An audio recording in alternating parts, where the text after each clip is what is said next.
I think humility is such an important thing that we don't think about. You know, we are taught to be proud because we want to be successful, we want to be good.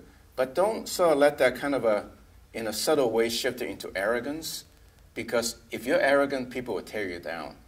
And I think I was fortunate that throughout my career, people are willing to help me because I've been a nice guy, a responsible guy, and that really is helpful in business. I'm talking to you out of my heart because I think you're the future of OSA, you're the future of this society. So, okay, so basically to summarize what I said is to piggyback available resources, again, because creating value is about capital efficiency. You want to create value in the most efficient way. So don't think about, I'm the king of the road, I'm the best, therefore I want to spend a lot of money, build out and do this and that. It's not efficient. And then the concept of serving. So in short, it is possible to succeed in business without prior experience. I did it. But you got to learn every aspect of the business to become creative in solving problems and to avoid pitfalls. At the end of the day, it all came in different forms. I'll give you one specific example that really has helped me. In the 70s, holography, NDT, non-destructive testing was really big.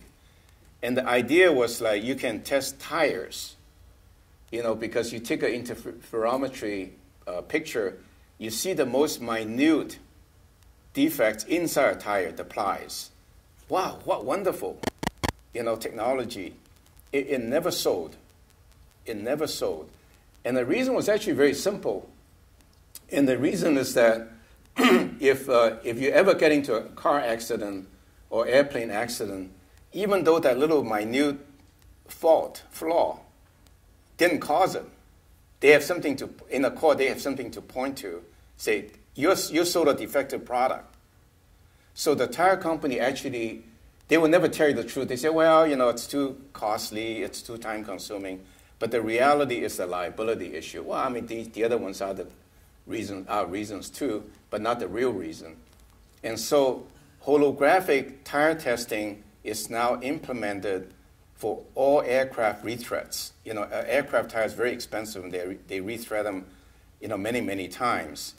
And that was because there was a crash in LAX where all 4 tires blew out, and then FAA mandated it. So business is not always obvious. So today, how do I apply that to something else? I never like to invest in a business where people tell me, I am going to help people find problems. Because invariably, there's somebody behind the scene responsible for that. They're going to find reasons to fight it. So if you have something that's really valuable, you got to think of ways to help people make money rather than find faults. I mean, you can, right? So in business, you have to sort of like really have the breadth so that you can then apply it to a situation that may be totally uncorrelated, but it's very useful. And I think I talked enough about the creating value efficiently, and then set modest goals, and then you can repeat the process as a serial entrepreneur. It's been an exuberant experience because in sales and business, there's the instant gratification of an instant success. You did something and you got an order or something. So it's okay. I think it's a very valuable part of society's function. So think about it. It's not necessarily for you, but at least give yourself the option by paying a little bit of attention. You got the mental capacity to do it. Okay, thank you very much, and I'd be love to answer any questions you have.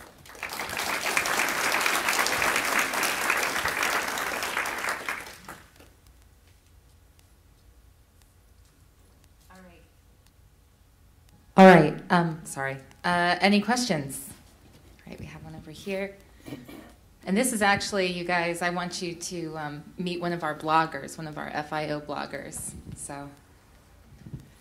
Thanks for a very insightful talk. So when you switched from technology, like after PhD, you worked in aerospace, and then you went to Newport in sales department. Did you find it hard to adjust your mindset that when you do science, you think differently, and when you do cells, you think very differently. So how long was that transition, and how hard it was? Yeah, there's a joke like, how do you eat an elephant? And the response is one bite at a time, right? So beginning was, I actually really enjoyed the sales process. Again, I feel like, first of all, most of my customers are in the technology business. And I'm really so pleased to have that opportunity. When I sell a product, I'm talking to them about their work. I'm being brought up to date. And so it's really how you structure whatever you do in a positive way. I don't know, I enjoyed it. I frankly knew nothing about marketing and sales, and I latch on to every opportunity to talk to people. If I make an ad, I talk to the artists, I found out what they did. I'm looking at magazines, every magazine, and taught out the best ads to emulate. I'm learning. And I don't know, a lot of people told me in those days our ads are much better than anybody else's. So I think you just got to have a different mindset, and that I'm not boxed in to be just a technical guy. And there's nothing wrong with that. I mean, but it's just we have the mental capacity to do a lot more, and it's self-actualization. Oh, I should repeat the question. Okay, the question was, did I have any difficulty transition from technology to business or marketing? Right. Okay, we have another question. Yeah, so thank you very much for this nice talk. I don't My name is Daniel. I'm from Munich University, and you talked about the biotech as upcoming field of research and business. And I was thinking maybe you have some more fields you can see on the horizon for the next 5 or 10 years. Especially I'm coming from the femtosecond laser business, and maybe you have some upcoming applications on this time scale. Okay.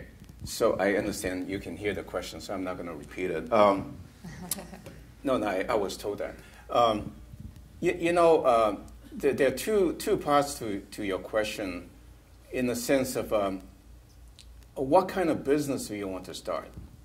If you, and especially I see a lot of technical people, especially I think, at least that's my imagination in Europe, people like to sort of like a gentleman farming. And they just want to have a small business to do their thing. And I think you can do that with anything, right? Because it's how you approach the business live within your means, and how do you approach the business conservatively.